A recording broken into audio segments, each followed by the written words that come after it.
नमस्कार बच्चों। कक्षा 10वीं के हिंदी विषय के अंतर्गत हमने व्याकरण खंड के बहुत से अंशों का अध्ययन कर लिया है। आज हम व्याकरण खंड के अंतर्गत पदबंध नामक पाठ का अध्ययन करेंगे, अवलोकन करेंगे, उसे समझेंगे, देखेंगे कि पदबंध क्या है, किस प्रकार इसका विस्तार होता है, किस प्रकार इसे पहचानेंगे, पदबंध का स्वरूप कैसा होता है। ये सारे विषय आज हम अच्छी तरह से देखेंगे, समझेंगे। बच्चों, यह परीक्षा में 4 अंकों के लिए आता है। इसी साल से इसका प्रादुर्भाव हुआ है। पिछले वर्ष यह पाठ नहीं था। अब जो आपने पिछले सत्र में, पिछली कक्षा में शब्द और पद पढ़े थे, उसी से जुड़ा हुआ यह अगला विषय है पदबंध। पदबंध में हम प्रवेश करते हैं तो पदबंध में देखिए, शब्द, पद और पदबंध, ये 3 चीजें समझना जरूरी है। शब्द क्या है? तो वह सार्थक वर्णों का वह समूह जिसका शब्दकोश में अर्थ मिलता हो, उसे हम शब्द कहते हैं। और पद क्या है? पद है कि सार्थक वर्णों का वह समूह जो शब्दकोश से निकलकर व्याकरणिक इकाइयों से जुड़कर वाक्य में प्रयुक्त हो जाता है, उसे हम पद कहते हैं। अब पदबंध क्या है? किसी एक पद का संबोधन करने वाले, सहायता करने वाले, साथ देने वाले, या फिर उस एक पद का विस्तार करने वाले शब्दों को या ऐसी व्याकरणिक इकाई को हम पदबंध कहते हैं। अब शब्द, पद ये आप समझ चुके हैं पिछली कक्षा में, पिछले सत्र में, पिछले वीडियो। आज हम पदबंध की तरफ जा रहे हैं, लेकिन शब्द और पद को छोड़ना नहीं। तो देखिए, शब्द क्या है? तो जैसे मैं एक वाक्य के माध्यम से आपको शब्द, पद और पदबंध समझाने की कोशिश करता हूं। वाक्य है हमारा, श्रवण ने पाठ पढ़ा। अब यहां देखिए, तो शब्द क्या है? श्रवण शब्द है जब अकेला है, जब स्वतंत्र है। जब अकेला रहेगा यह व्याकरण में जाएगा। व्याकरण के अंतर्गत इसमें जो शब्दकोश होता है उस शब्दकोश में दिखाई देगा। शब्दकोश में इसका अर्थ मिलेगा। जब शब्दकोश में अर्थ मिलेगा तो वो शब्द बन जाए। शब्दकोश में अर्थ कब नहीं मिलेगा? इस पूरे खंड का शब्दकोश में अर्थ प्राप्त नहीं होगा, ये शब्द कहलाएगा। इसका अर्थ शब्दकोश में प्राप्त होगा। परंतु पद कब बन गया? जब यह शब्द व्याकरण में प्रयुक्त हो गया। व्याकरण की इकाई लग गई इसमें। श्रवण ने तो कर्ता कारक लग गया, पाठ पढ़ा वाक्य के साथ प्रयुक्त हो गया, इसलिए यह श्रवण यहां से उठकर पद बन गया। अब यह पदबंध कब बनता है? तो वाक्य है हमारा, श्रवण ने पाठ पढ़ा। अब यहां से देखिए, अपने माता पिता का सपना पूरा करने वाले कौन है? ये अगर हम पूरा पढ़ते हैं तो ये पूरा पढ़ने के बावजूद भी इस एक शब्द का ही अर्थ स्पष्ट होता है, इस एक शब्द का ही विस्तार हो रहा है। यहां आया श्रवण, तो माता पिता का सपना पूरा करने वाला श्रवण, ये एक ही पद है, एक ही पद का विस्तार हुआ है। बहुत सारे शब्द हैं, लेकिन इन सब का जो टारगेट है, जो विषय वस्तु है या मुख्य बिंदु है, वो है श्रवण। इसलिए ये पूरा मिलकर पदबंध बन जाए। यहां तक समझ में आ गया होगा। शब्द किसे कहते हैं? तो अकेले रहने पर। पद किसे कहते हैं? वाक्य में प्रयुक्त होने पर। और पदबंध किसे कहते हैं? किसी एक पद का विस्तार करने वाले शब्दों को पदबंध कहा जाता है। अब देखिए, इसके आगे का रूप देखिए, तो इसकी परिभाषा क्या है? पद का विस्तार ही पदबंध कहलाता है। शॉर्ट, सूक्ष्म और छोटे में यह इसकी परिभाषा है। लेकिन इसका विस्तार देखिए, इसका डिटेल देखो, तो जब एक या एक से अधिक शब्द या पद का, एक पद का ही या पद, यहां से देखिए, जब एक या एक से अधिक शब्द, ठीक है, या फिर पद किसी एक पद का ही विस्तार करते हैं, तब वह संपूर्ण व्याकरणिक इकाई पदबंध बन जाती है या पदबंध कहलाती है। अब यहां देखिए उदाहरण, एग्जाम्पल, संसार को काम में लगा देने वाला सूर्य निश्चित समय में ही उदित होता है। अब अगर हम ये अंडरलाइन वाला रूप न बोले तो भी बात वही की वही है, सूर्य निश्चित समय पर ही उदित होता है। यह फॉन्ट चेंज हो जाता है, यहां पर श शक्कर का है, ध्यान रखिएगा।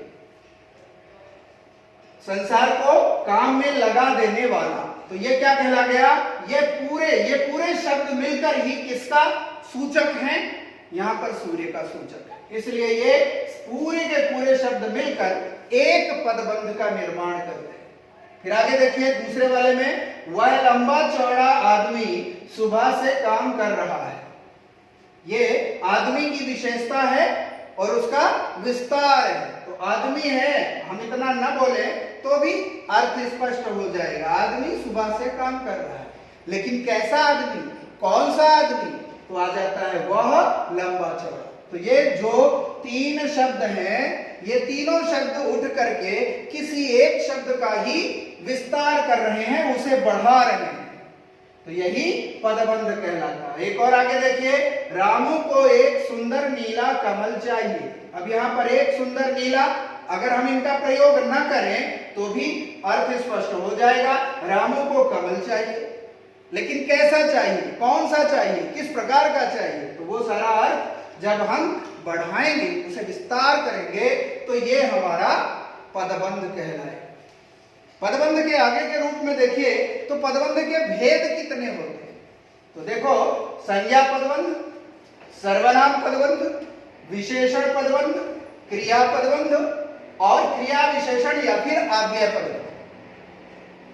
ये पदबंध के हमारे सामने 5 रूप होते हैं, 5 भेद होते हैं। इन भेदों में से सबसे पहले संज्ञा क्या, तो संज्ञा आप पढ़ चुके हैं। तो संज्ञा किसी व्यक्ति, वस्तु, स्थान, जाति या भाव के नाम को संज्ञा कहते हैं। तो अर्थात संज्ञा शब्द का विस्तार करने वाले शब्द जो होंगे वो क्या कहलाएंगे, संज्ञा, क्या कहलाएंगे, संज्ञा पदबंध। ठीक है। अब इसके बाद आता है हमारा सर्वनाम पदबंध। तो सर्वनाम पदबंध क्या है, संज्ञा के स्थान पर प्रयुक्त होने वाले शब्दों को सर्वनाम कहा जाता है, और सर्वनाम का विस्तार और डिटेल और उसको बढ़ाने वाले जितने भी शब्द लगेंगे वो सभी मिलकर सर्वनाम पदबंध का निर्माण करें। आते हैं विशेषण। तो संज्ञा या सर्वनाम की विशेषता बताने वाले शब्दों को विशेषण कहा जाता है, और विशेषण के विस्तार करने वाले शब्द जब एक साथ एक जगह पर एक वाक्य में, एक शब्द का विस्तार करेंगे तो वो सभी मिलकर विशेषण पद का निर्माण कर देंगे, और उसी को हम विशेषण पदबंध कहेंगे।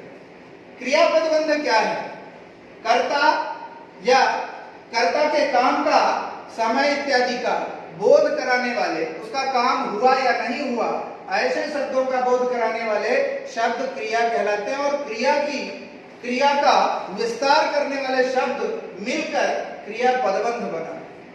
ठीक इसी प्रकार क्रिया विशेषण पदबंध, क्रिया विशेषण होता है, आप पढ़ चुके होंगे, क्रिया की विशेषता बताने वाले शब्दों को क्रिया विशेषण कहा जाता है। और क्रिया विशेषण मिलकर जब उसकी खासियत और उसके स्वरूप को बढ़ा देते हैं तब वो संपूर्ण इकाई पदबंध कहलाती है, और वो कहलाती है क्रिया विशेषण पदबंध। यहां भी श शक्कर का कर लेंगे। आगे देखें, अब हम चलते हैं डिटेल पे, अर्थात इनकी व्यवस्थित व्याख्या पर। तो हमारा है सबसे पहले संज्ञा पद। संज्ञा पदबंध में क्या है, वाक्य के केंद्रस्थ संज्ञा पद का विस्तार करने वाली व्याकरणिक इकाई संज्ञा पदबंध कहलाती है। वाक्य में जो संज्ञा शब्द होगा, कौन सा संज्ञा शब्द, संज्ञा बहुत सारी होती है, तो कोई दूसरी जगह पर भी प्रयोग हो सकता है, लेकिन यहाँ पर केंद्रस्थ बोला गया है, अर्थात क्रिया को पूरा करने वाला संज्ञा शब्द। ठीक है, तो उसकी विशेषता बताने वाले शब्द जो होंगे वह संपूर्ण इकाई मिलकर के संज्ञा पदबंध का निर्माण करेगी। अब आगे देखिए, उदाहरण यहाँ पर राजेश होनहार है। तो यहाँ पर संज्ञा शब्द में राजेश हमारा क्रिया का मुख्य आधार कहला गया, क्रिया करने वाला बन गया। अब इस राजेश का विस्तार करने वाले सभी शब्द क्या कहलाएंगे, संज्ञा पदबंध। तो देखिए यहाँ अच्छा पढ़ने वाला, राजेश। अच्छा पढ़ने वाला, ये तीनों शब्द मिलकर के क्या कर रहे हैं? संज्ञा का विस्तार कर रहे हैं, संज्ञा शब्द को बढ़ा रहे हैं। संज्ञा को बढ़ाने के कारण ये सभी मिलकर के संज्ञा पदबंध बना रहे हैं। आगे दूसरा स्वरूप देखिए, अभी आगे जाइए तो चाचा जी ने मुझे बुलाया, ये वाक्य, यहां पर क्रिया का मुख्य आधार है चाचा जी। अब चाचा जी कौन, कैसे, कहां से, किस प्रकार के, जो भी इसकी विशेषता होगी, जो भी इसका विस्तार होगा, वो क्या कहलाएगा? संज्ञा पदबंध। अब देखिए इसमें, तो विदेश में रहने वाले, विदेश में रहने वाले ये सभी शब्द मिलकर किसकी ओर इशारा कर रहे हैं? चाचा जी की। तो कुल मिलाकर के ये संपूर्ण इकाई आपका संज्ञा पदबंध कहलाएगी। अब हम दूसरी तरफ चलते हैं, तो संज्ञा पदबंध के उदाहरण देखिए। विदेश में रहने वाले चाचा जी ने मुझे बुलाया है, यह भी आप देख चुके हैं। गाड़ी से गिरकर घायल हुआ लड़का ठीक हो गया, तो घायल हुआ लड़का, ये इसके संपूर्ण इकाई मिल करके किसी एक शब्द का ही विस्तार कर रही है। श्याम का बड़ा भाई रमेश, रमेश कल आया था, ये हो गया, लेकिन इस रमेश का विस्तार करने के लिए श्याम का बड़ा भाई ये जोड़ा गया और यही पदबंध संज्ञा पदबंध कहलाएगा। वह विलक्षण दिखने वाला लड़का, अब ये हम अगर यूज नहीं करते, लड़का मनांश है, कौन सा लड़का है? तो वह लड़का मनांश है, लेकिन ये संपूर्ण इकाई मिल करके लड़का की खासियत बता रहे हैं, उसका विस्तार बता रहे हैं, इसलिए ये संपूर्ण इकाई मिलकर संज्ञा पदबंध का रूप दर्शाए। वह लाल रंग की बस कल फुटपाथ पर चढ़ गई थी, वह लाल रंग की बस कल फुटपाथ पर चढ़ गई थी। अगर इतना बोलेंगे तो इसमें किसी शब्द का विस्तार नहीं, बढ़ाया नहीं है, लेकिन यहां जोड़ दिया वह लाल रंग की, तो ये उसका स्वरूप बस का जो है वह हमने बढ़ाया और बढ़ने की वजह से इसका विस्तार हुआ और यही विस्तार संज्ञा पदबंध कहलाता है। आगे देखिए, मेरा बड़ा भाई बहुत बीमार है, भाई बहुत बीमार है, किसका, कौन सा, कैसा, जो भी विस्तार होगा वो भाई का विस्तार होगा और यही यहाँ पर हुआ है मेरा बड़ा, ये दोनों शब्द जुड़ने से भाई का विस्तार हुआ और उसी इस संपूर्ण इकाई को संज्ञा पदबंध कहा जाए। आगे देखिए, सर्वनाम पदबंध में हम प्रवेश करते हैं, तो वाक्य में केंद्रस्थ सर्वनाम का विस्तार करने वाली व्याकरणिक इकाई सर्वनाम पदबंध कहलाती है। यहाँ पर देखिए, केंद्र स्थित सर्वनाम मतलब महत्वपूर्ण या मुख्य वाक्य को पूर्ण करने वाला व्यक्ति केंद्रस्थ कहलाता है। आगे देखिए, बड़ों की सेवा करने वाले तुम, तो तुम क्या है यहाँ पर? सर्वनाम। यहाँ अगर किसी व्यक्ति का नाम आ जाता, बड़ों की सेवा करने वाले राम सचमुच सम्माननीय हो, तो राम अगर कर लेते तो किसकी विशेषता बन जाती? संज्ञा की। पर यहाँ तुम लिखा है, इसलिए तुम किसका है? सर्वनाम। तो ये विशेषता पूरी किसकी हो गई? सर्वनाम। तो ये सर्वनाम पदबंध बन। आगे देखिए, मंच पर नृत्य करने वाला वह कलाकार आज नहीं आया, तो यहाँ पर वह कलाकार की विशेषता नहीं, वह की विशेषता है कि कौन वह है, तो ये बताया गया है मंच पर नृत्य करने वाला वह। ये सर्वनाम पदबंध के रूप में है आपके सामने। आज आगे देखिए, सर्वनाम के ये पदबंध के उदाहरण आपके सामने हैं। शरारत करने वाले छात्रों में से कुछ, तो कुछ आपका सर्वनाम है और सर्वनाम की विशेषता बताने वाले शब्दों को विशेषण के रूप में लिया जाता है, परंतु यहाँ ये सभी मिल करके इस सर्वनाम का ही विस्तार कर रहे हैं, किसी एक का ही इंगित कर रहे हैं, किसी एक का इशारा कर रहे हैं, किसी एक को ही बढ़ा रहे हैं। ये सर्वनाम पदबंध। विरोध करने वाले में से कोई सर्वनाम और इसका विस्तार सर्वनाम पदबंध। बिजली सी फुर्ती दिखाकर आपने मध्यम पुरुष सर्वनाम और ये उसका विस्तार तो सर्वनाम पदबंध। चोट खाए तुम सर्वनाम, ये उसका विस्तार, इसलिए सर्वनाम पदबंध। भला क्या खेलोगे। फिर आगे, हड़ताल में शामिल होने से वह बीमार पड़ गई, वह सर्वनाम और ये उसका विस्तार से यह पूरा रूप सर्वनाम पदबंध बने।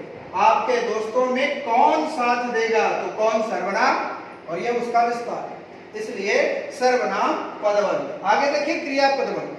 क्रिया पदबंध में है वाक्य के क्रियापद का विस्तार करने वाली व्याकरणिक इकाई क्रिया पदबंध कहलाती है। रूप देखिए, रमा ये करता है, खाते खाते खेलती है। कितनी क्रियाएं लगी है इसमें? 1, 2 और 3। एक ही वाक्य में 3 क्रियाओं का प्रयोग हो गया और सभी क्रिया एक दूसरे के और ही इशारा करती हैं, इसलिए ये संपूर्ण इकाई एक होकर क्रिया पदबंध कहलाती है। रमेश मैदान में खेलता ही रह गया, खेलता रह गया। ये संपूर्ण मिलकर एक ही चीज का इशारा कर रही हैं कि क्या काम हुआ, इसलिए क्रिया पदबंध कहलाए। उदाहरण में देखिए, मोहन शरबत पीकर चला गया, पीकर चला गया 3 है और उसका विस्तार हुआ है, इसलिए यहाँ पर क्रिया पदबंध। बड़े भैया कल ही दिल्ली चले गए थे, यहाँ पर क्रिया पदबंध। आयुष चुटकुला सुनकर हंसता रह गया। फिर आगे देखें, धरती का पानी सूखता जा रहा है।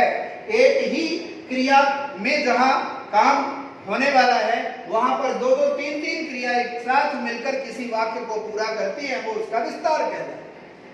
आगे, मेरी दादी हमेशा कहानी सुनाती रहती है, तो यह भी आपका क्रिया पदबंध। आगे देखिए, गीत गा रहा है, गाता है भी कर सकते थे, परंतु क्रिया का विस्तार ही यहाँ पर उस क्रिया पदबंध का रूप दर्शाता है।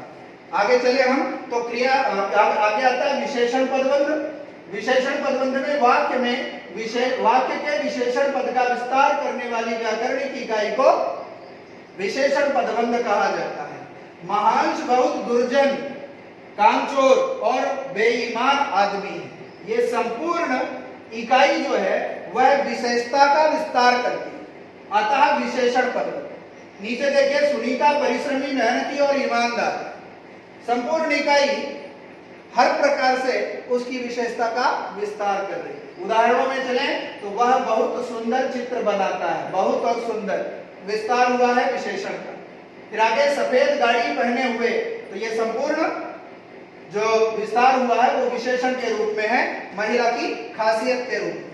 फिर आगे, किस्मत का मारा विकास क्या करे, तो ये यहाँ पर विशेषण के रूप में है, अर्थात विशेषण पद।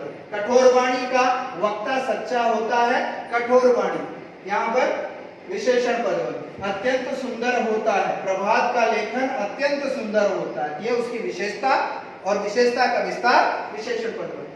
फिर गर्मियों में सफेद खादी पहनना सुखद होता है।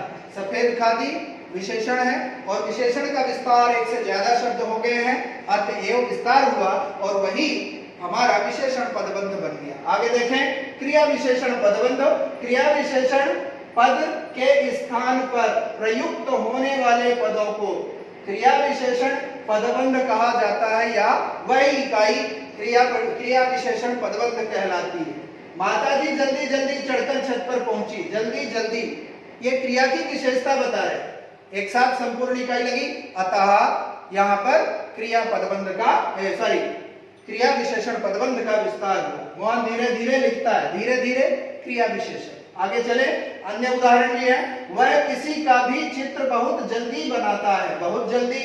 वह महिला घर में दौड़ते हुए। फिर आगे, विकास रुक रुक कर बोलता है, कभी बुराई का विरोध बेखौफ करता है, बेखौफ। फिर आगे, प्रभात धीरे धीरे लिखता है, गर्मियों में गर्म लपटें तेज हो रही हैं। अब यहाँ ये जितने नीले वर्ण में लिखे हुए हैं सभी क्रिया विशेषण का विस्तारक कहलाते हैं, अतएव यहाँ पर क्रिया विशेषण पदबंध का रूप दिखाई देता है। आगे चले अभ्यास की ओर, तो यहाँ पर आपको यह अभ्यास कार्य दिया हुआ है, इसमें से आपको पहचानना है कि कौन सी इकाई कौन सा पदबंध है। इससे आपका अभ्यास होगा, आपको ये व्यवस्थित समझ में आ जाएगा। एक बार मैं पढ़ देता हूं, ध्यान से देखिए, सुनिए और समझिए। सदा फूल से खिले रहने वाले तुम आज मुरझाए क्यों, कौन सा पदबंध है पहचान कर लिखना है। दिल्ली में स्थित लाल किला अत्यंत सुंदर है, कौन सा पदबंध है पहचान कर लिखिए। निर्धन व्यक्ति कठोर परिश्रमी होता है, कौन सा पदबंध है। फिर वह धीरे धीरे काम कर रहा है, अभी अभी किया था हमने। देशभक्त जाबाज और साहसी वजीर अली अंग्रेजों का शत्रु था। यहाँ पर कौन सा पदबंध ढूंढना, वह दिन रात पढ़ाई करता रहता है। यहाँ पर भी आपको पदबंध ढूंढना है। छात्रावास में रहने वाले छात्रों में से कुछ हॉकी के शौकीन हैं, यह आपको ध्यान में रखना है। और इस प्रकार से आप यदि इतना समझ गए हैं तो आपको पदबंध में कहीं भी कोई भी किसी भी प्रकार की समस्या नहीं।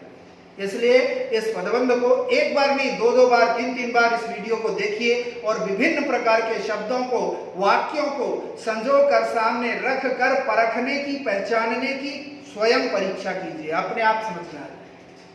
तब तक के लिए धन्यवाद।